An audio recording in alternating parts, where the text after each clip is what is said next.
Hello बच्चों। आज हम एक्सरसाइज 8.1 का क्वेश्चन 6 टू क्वेश्चन 11 करेंगे। ठीक है। क्वेश्चन 1 टू क्वेश्चन 5 मैंने पहली वीडियो में कर दिए थे। अब क्वेश्चन 6 टू क्वेश्चन 11 बहुत अच्छे से करेंगे, आराम से और एक एक चीज़ को क्लियर करते हुए। ठीक है। क्वेश्चन 6 क्या कह रहा है? If angle A and angle B are acute angle. आपको पता है अगर कोई एक्यूट एंगल होता तो वो क्या होता है? एंगल ए जो होगा 0 से 90 डिग्री के बीच में होगा। एंगल बी भी हमारा 0 से 90 डिग्री के बीच में होगा। एक्यूट का यही डेफिनेशन होती है। एक्यूट मतलब होता है 0 टू 90, ऑब्ट्यूज मतलब होता है 90 टू 180। ठीक है, तो ये चीज़ ध्यान रखेंगे। ठीक है, तो अब ये चीज़ हमें आगे देखते हैं। एक्यूट एंगल अंडरलाइन करते हैं main point, such that cos A cos B. कहने का मतलब उसका जो चीज़ cos A equal cos B, then so that angle A equal angle B. हमें एंगल एंगल, अच्छा गिवन क्या है ध्यान से देखो। गिवन है कॉस से कॉस बी, तो इसे मैं गिवन लिख सकता हूँ। अब मुझे प्रूव क्या करना? Angle A equal angle B. समझ में आया? तो मैं यूज़ किसका करूँगा? कॉस से कॉस बी का, है ना। जो चीज़ गिवन है उसी से जो डेरिवेट मैं ये चीज़ करूँगा। ठीक है, तो मैं ट्राई करता हूँ, दिमाग लगाओ कि इससे मैं यहाँ तक कैसे पहुँचूँ। सबसे पहले अगर कॉस ए कॉस बी लगाया है, ठीक है, और ये दोनों एक्यूट एंगल है, तो एक ट्रायंगल हम ड्रॉ कर सकते हैं, छोटा सा मान लो रफ में है, और इसे ए दे दूंगा, इसे बी दे दूंगा, इसे सी। ठीक है, ये एंगल ए हो गया, ये एंगल बी हो गया। सी 90 डिग्री, 90 डिग्री जरूर लगाएं क्योंकि ट्रिग्नोमेट्री लग रही है, ध्यान रखना।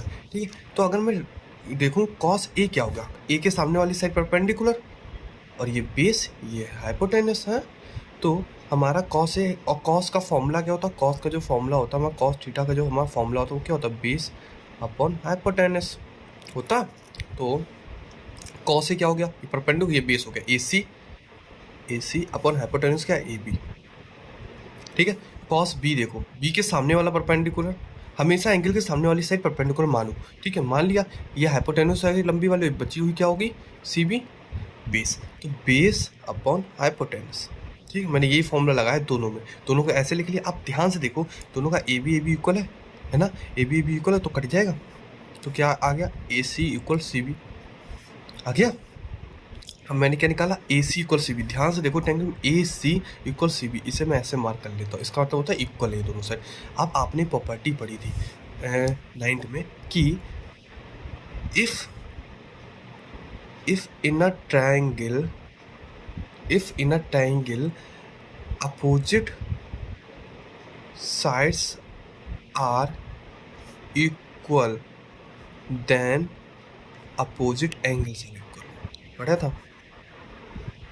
इसे ऐसे भी कह सकते हैं कि in an isosceles triangle, isosceles क्या होता है? जिनकी अपोजिट साइड इक्वल होती हैं। Opposite angle are equal, opposite angles are equal. ठीक है, तो आप ध्यान से देखो, अगर ए सी सी बी है तो अपोजिट एंगल का, सी बी के अपोजिट एंगल ए है और ए सी के अपोजिट एंगल बी है, तो इससे हम ये लिख सकते हैं angle A equal to angle B by theorem. Clear है? समझ में आया? कुछ नहीं करा मैंने। देखो सिंपल सा क्वेश्चन था, जो चीज़ गिवन है उससे मैंने ये डेरिवेट करी, जो लिखा उसे फिर मैंने जैसे हम लोग करके आए अब तक वो लिखा, ए बी से ए बी काट दिया, और मैंने देखा अरे इक्वल आ गया, इससे मैं क्या कैसे पहुंचूं एंगल तक? तो एक थ्योरम होती है वो मैंने याद करके थी। 9 थोड़ी सी अच्छे से नहीं पढ़ी होगी तो अब पढ़ लो। ठीक है, जो चीज़ आ रही है सामने वो याद करो। अब देखो क्वेश्चन नंबर 7, कॉट थीटा 7/8 दिया है। इसमें दो पार्ट है, पहले में ये कैलकुलेट करना है, सेकंड में ये करना है। ठीक है, तो पहले देखो साइन थीटा का यूज हुआ है, कॉस थीटा का यूज हुआ। अगर इस एक्सप्रेशन में देखें तो पहले इसे सिंप्लीफाई कर सकते हैं। ध्यान देखो, ये ए प्लस बी है, ए बी, इसे ए प्लस बी, ए माइनस बी क्या होती है? एंटी ए प्लस बी, और ए माइनस बी की एंटी क्या होती है? A square minus B square. बिल्कुल सही। तो इसे मैं वैसे लिख लूँगा 1 का स्क्वायर साइन स्क्वायर थीटा लगा दिया मैंने ऊपर, और नीचे क्या लगा सकता हूँ इस एक्सप्रेशन में? बिल्कुल सेम है, तो इसमें ऐसे। ठीक है, ठीक है, 1 का स्क्वायर 1 ही हो जाएगा। ठीक है, 1 का स्क्वायर क्या होता है? 1, और sine square theta upon 1 minus cos square theta. ये चीज़ समझ में आ गई? ठीक है, अब इसको मैं और थोड़ा सा अच्छे से, अब देखो मुझे कॉट थीटा से साइन थीटा और कॉस थीटा निकालना जरूरी है, और इसके लिए मैं क्या करता हूँ? ट्रायंगुलर प्रॉपर्टी फॉलो करता हूँ। एक ट्रायंगल बनाएंगे, रफ सा छोटा सा बना लो। मान लो ये एंगल थीटा दे दो एक नाम। ठीक है, थीटा के सामने वाला परपेंडिकुलर, लॉन्गेस्ट साइड हाइपोटेन्यूज और बेस नीचे, तो ए बी सी नेमिंग कर लेते हैं। हम अगर यहाँ साइन थीटा निकालें साइन थीटा क्या हो जाएगा, साइन थीटा हो जाएगा, अगर सुनो पहले कॉट थीटा अगर मैं लिखा, कॉट थीटा में 7/8 की बना, कितना दिया 7/8। तो कॉट थीटा क्या होता है आपको पता होगा, बेस अपॉन परपेंडिकुलर होता कॉट थीटा, टेन का इन्वर्स होता तो बेस अपॉन परपेंडिकुलर होता, थीटा के सामने परपेंडिकुलर, ये बेस, BC की वैल्यू क्या होगी 7K और AB की 8K। प्रीवियस वीडियो में बहुत अच्छे से चीज़ें पढ़ाई हैं, जिससे नहीं आ रही हो प्रीवियस वीडियो पहले चेक करें, ठीक है। तो 7K और ये 8K, बिल्कुल सही, बेस अपॉन परपेंडिकुलर। हाँ, अब मैं ये हाइपोटेन्यूस कैलकुलेट करनी पड़ जाएगी, क्योंकि मुझे ट्रायंगुलर प्रॉपर्टी में क्या होता है, जो साइड अननोन होती है वो भी कैलकुलेट करनी पड़ती है ना। तो क्या करेंगे हम, 7K का स्क्वायर प्लस का 8K का स्क्वायर, पाइथागोरस लगा रहा हूँ, ध्यान देखना, ये स्क्वायर इसके इक्वल टू ये वाला स्क्वायर होगा, AC का स्क्वायर होगा, 7 × 49K square, 8 × 64K square, AC square, ठीक है।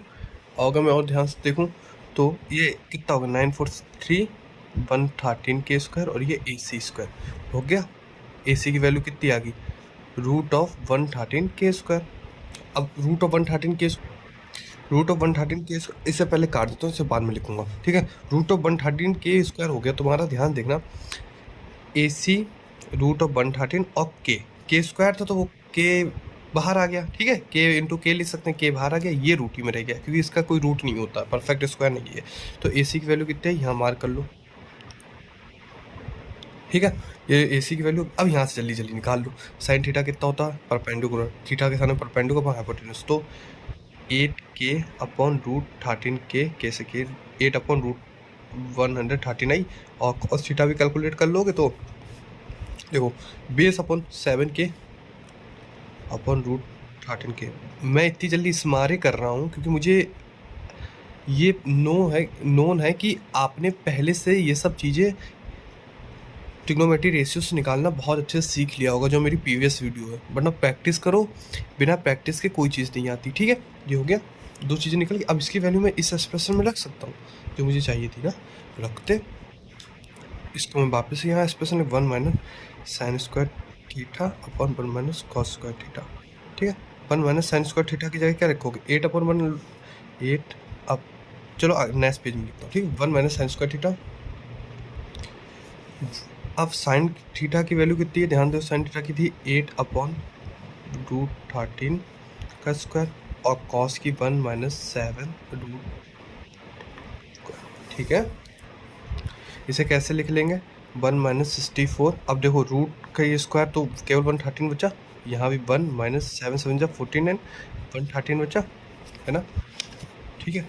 और इसे फर्दर करेंगे तो 113 - 64 अपॉन 113 - 49 बचेगा केवल, क्यों, क्योंकि देखो अगर हम एलसीएम लेंगे तो क्या होगा, 113 - 64 अपॉन 113, ऊपर वाली चीज़ का, इसका देखो पहले, इसका ये हो गया।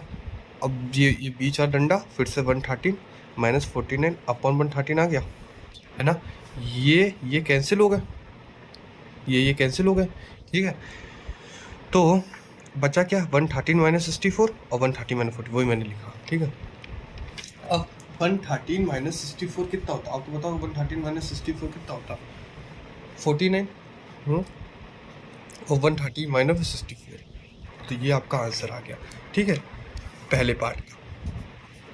अब सेकंड पार्ट क्या कहता है, सेकंड पार्ट को आप ध्यान से देखना, सेकंड पार्ट क्या कहता है, ठीक है। तो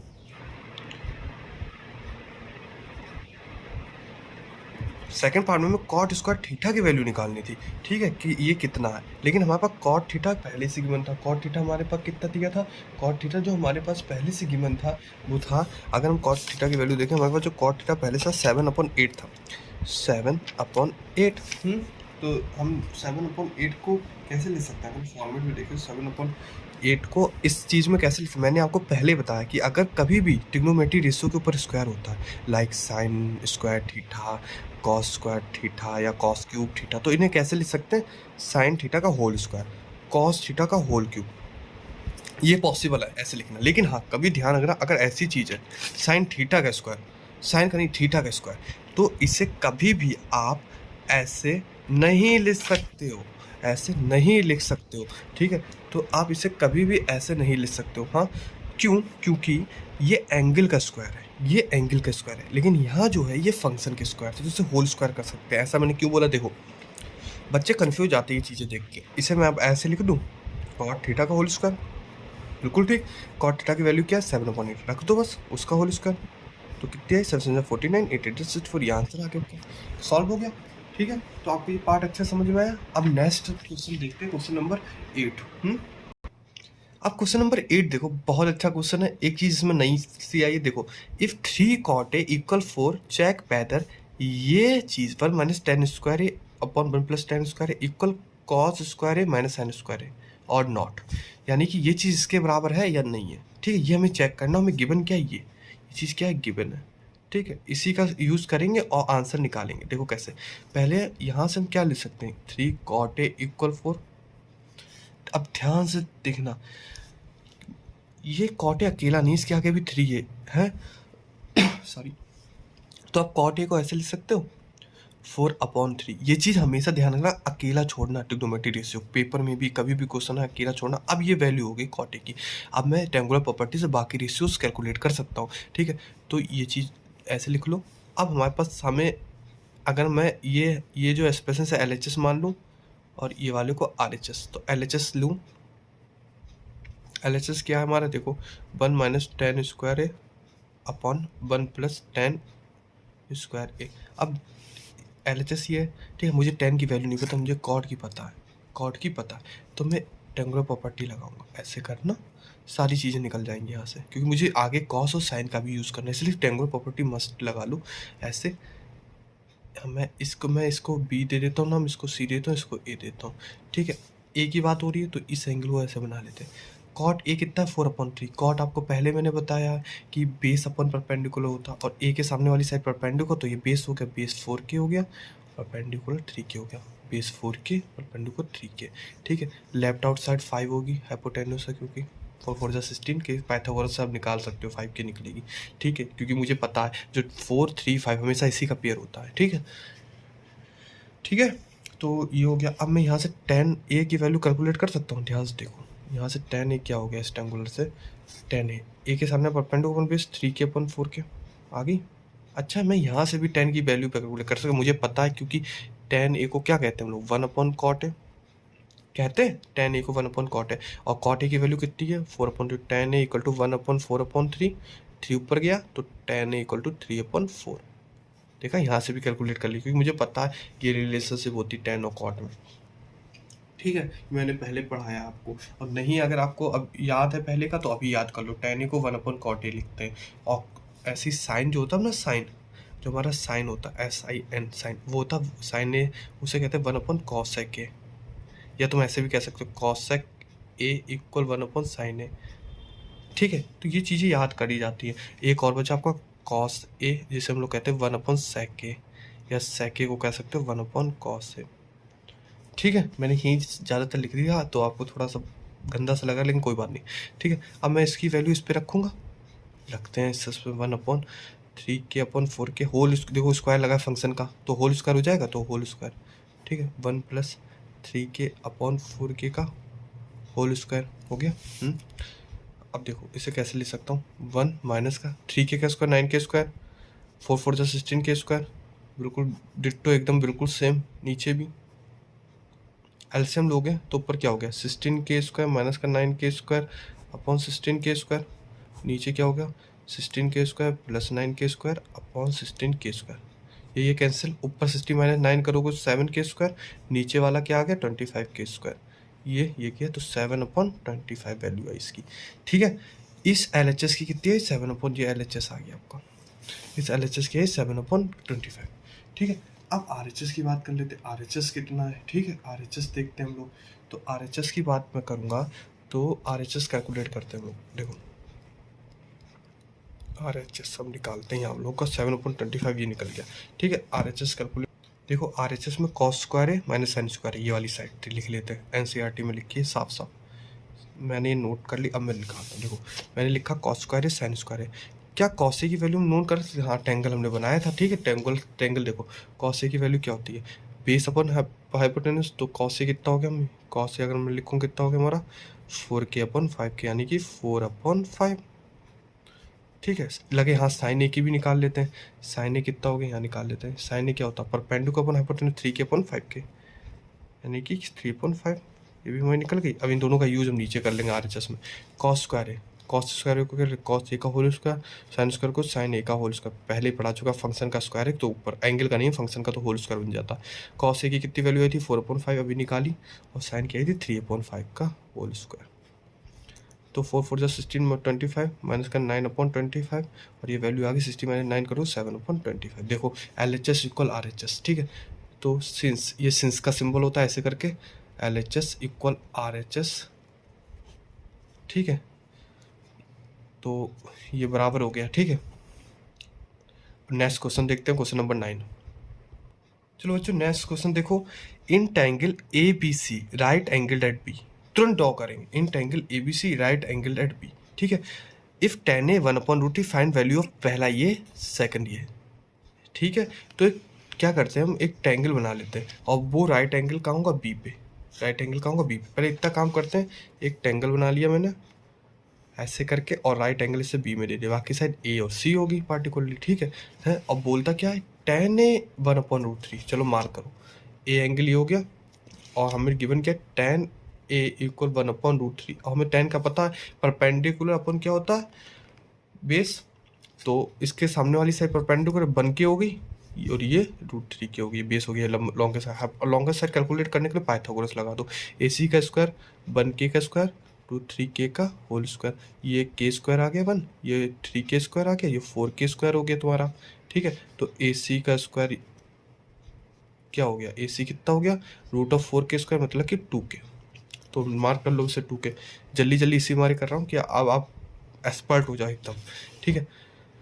निकाल दिया। अब हमें जो जो कैलकुलेट करने को आएगा वो हम निकाल सकते हैं इस ट्रायंगल की मदद से। पहला क्या है, देखो पहला क्या है, साइन है। साइन ए निकालो, चलो साइन ए निकालो। मैं आपको 2 मिनट पॉज करूँ वीडियो, सोचो साइन ए क्या होगा, 2 मिनट पॉज करके सोचो। चलो मैं निकालता हूँ। साइन ए के सामने वाली साइड परपेंडिकुलर, ए के सामने परपेंडिकुलर अपन हाइपोटेनस, तो साइन ए हमारा कितना हो गया, 1k/2k मतलब कि 1/2, ठीक है। और किसका यूज हुआ, कॉस सी का यूज हुआ। कॉस सी निकालो, चलो फिर से पॉज करो, निकालो। कॉस सी में निकालता हूँ, देखो ये साइन ए को ऐसे कर लो, कॉस सी देखो, सी के सामने वाली साइड परपेंडिकुलर, ये तो ये बेस होगी, हाँ। तो ये 1/2 हो गया, 1/2 ये भी आ गया इसका आंसर। चलो अगला क्या कैलकुलेट करना है, कॉस से निकालो, चलो जल्दी पॉज करो, निकालो। कॉस ए अगर मैं देखूँ, ए के सामने वाली साइड परपेंडिकुलर, तो ये बेस √3k/2 क्या, √3/2 आ गया, आ गया। अगला क्या है, साइन सी, चलो पॉज करो, निकालो। साइन सी को देखो, परपेंडिकुलर अपन हाइपोटेनस, सी के सामने वाली साइड, तो √3/2 आ गया, आ गया।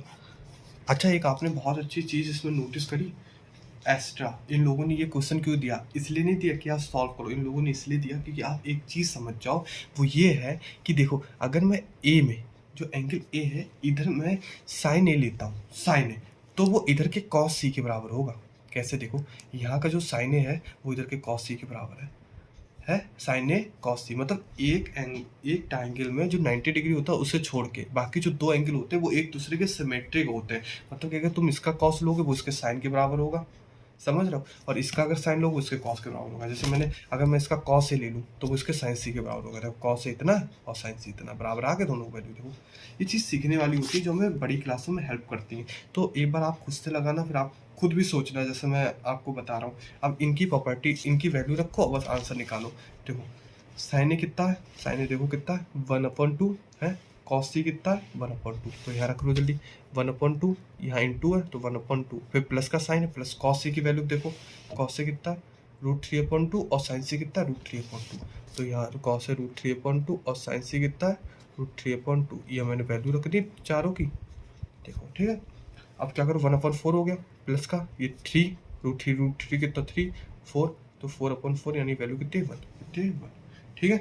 अगर मैं इसकी बात करूँ, कॉस से कितनी वैल्यू है, यहीं से देख लो, √3/2 थी, कॉस सी की कितनी थी, यहाँ से देख लो 1/2 थी, माइनस का सिंबल। अब देखो साइन ए कितना, ये मैंने इसकी वैल्यू, ये मैंने साइन ए कितना 1/2, और हमारा साइन सी कितना है √3/2, सबकी वैल्यू रख दी। पहला क्या हो गया √3/4, ये क्या हो गया माइनस का √3/4, तो ये कितनी वैल्यू है 0। क्लियर है। नेक्स्ट क्वेश्चन में चलते, कोई भी डाउट हो कमेंट में पूछ लेना, मैं अच्छे से एक्सप्लेन करूंगा आपको पर्सनली, ओके। बच्चों नेक्स्ट क्वेश्चन बहुत अच्छा है, बहुत अच्छा, जो केवल हाइपोटेन्यूस के ऊपर बस टारगेट करा है इन लोगों ने कि आपकी उसकी प्रॉपर्टी कितनी अच्छी है। बस आपको अगर हाइपोटेन्यूस अच्छे से आती है, मतलब कहने का तो पाइथागोरस अच्छे से आती है तो आप कर दो। पाइथागोरस पे टारगेट करा, हाइपोटेन्यूस नहीं। In angle P Q R right angle at Q, तुरंत डाउन कर लेते हैं। राइट एंगल कहाँ है? क्यू पे, तो क्यू को राइट एंगल, बाकी पी दे दो, एक को आर दे दो। ठीक है, दे दिया। P R plus Q R, P R plus Q R मतलब ये वाली साइड प्लस ये, तो ये क्या दिया देखो, P R plus Q R आपको कितना प्रोवाइडेड है? 25 सेंटीमीटर। और पी क्यू की लेंथ कितनी है? पी क्यू की आपकी 5 सेंटीमीटर, ये पी क्यू की लेंथ होगी 5 सेंटीमीटर। ठीक है, और इसकी मुझे सम दिया, इस वाली साइड की दोनों की सम दिया मेरे को। ठीक है, determine values of sine P cos P. अरे हम ये कैसे करेंगे? पी एंगल पे टारगेट करा पी, हम मुझे इसके लिए ये वाली साइड, ये दोनों, जब भी ट्रायंगुलर प्रॉपर्टी लगाएंगे मुझे सारी साइडें नो नो, लेकिन यहाँ तो ऐसे दिया।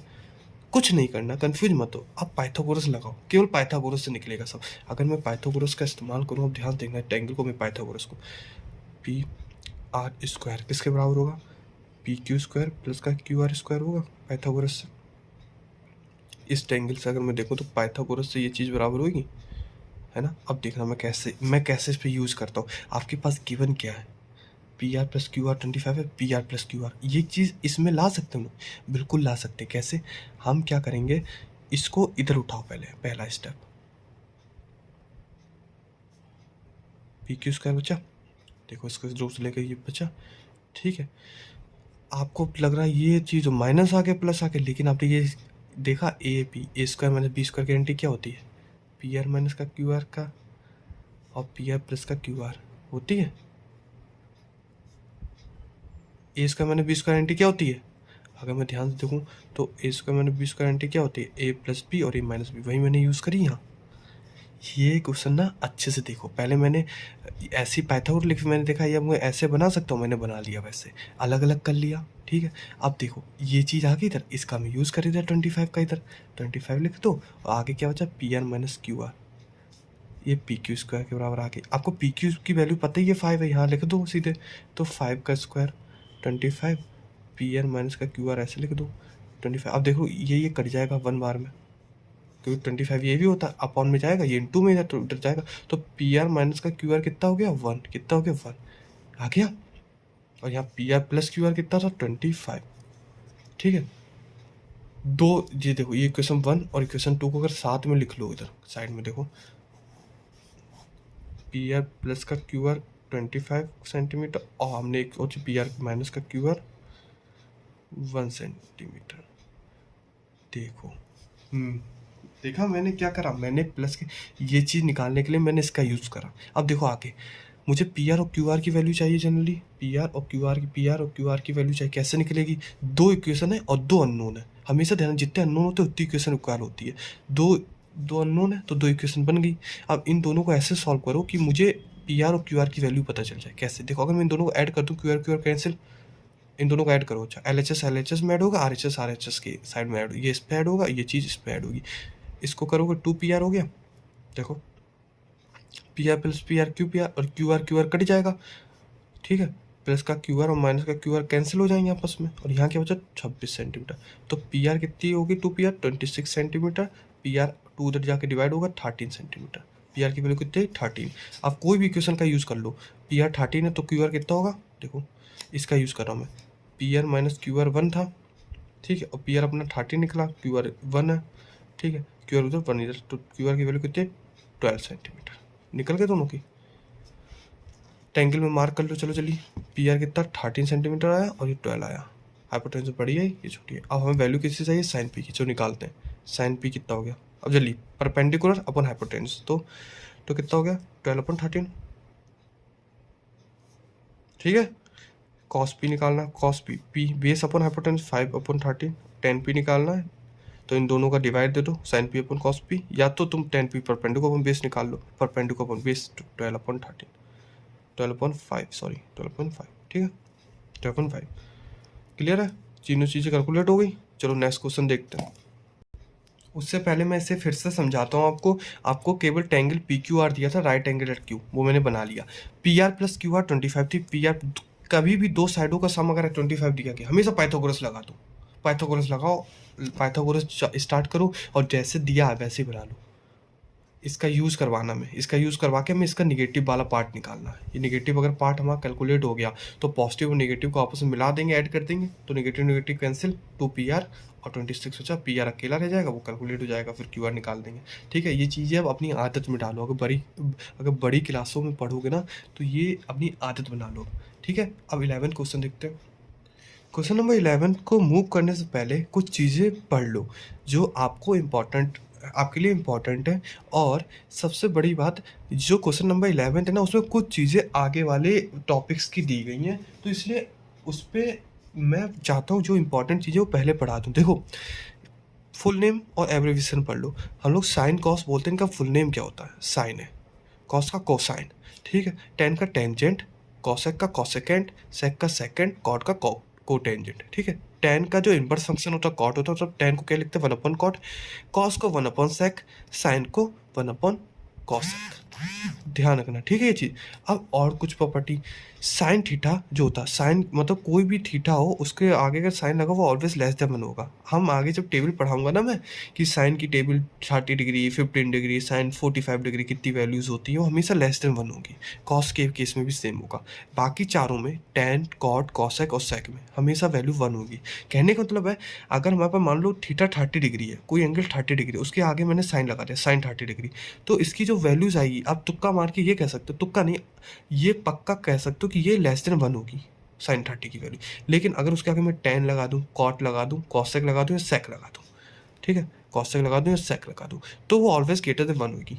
Ten 30 degree is always greater than 1, cot 30 degree always greater than 1, sec की 30 डिग्री भी ग्रेटर देन 1, कॉसेक 30 डिग्री। लेकिन अगर मैं उसके आगे साइन और कॉस के लगा दूं, साइन 30 डिग्री वो लेस देन 1, कॉस 30 की लेस देन 1, कुछ वैल्यू आएगी साइन 30 की, ठीक है, जो हमेशा 1 से कम होगी। अब हम क्वेश्चन नंबर 11 पे मूव करते हैं। सारी चीज़ें ध्यान से देख लो एक बार पॉज करके। अब देखो, the value of tan a is always less than 1, गलत, क्योंकि tan थीटा की ऑलवेज ग्रेटर देन 1 होती है। ठीक है, अभी आप बस जो मैं पढ़ा रहा हूँ उसे रट लो, आगे मैं समझाऊंगा अच्छे से।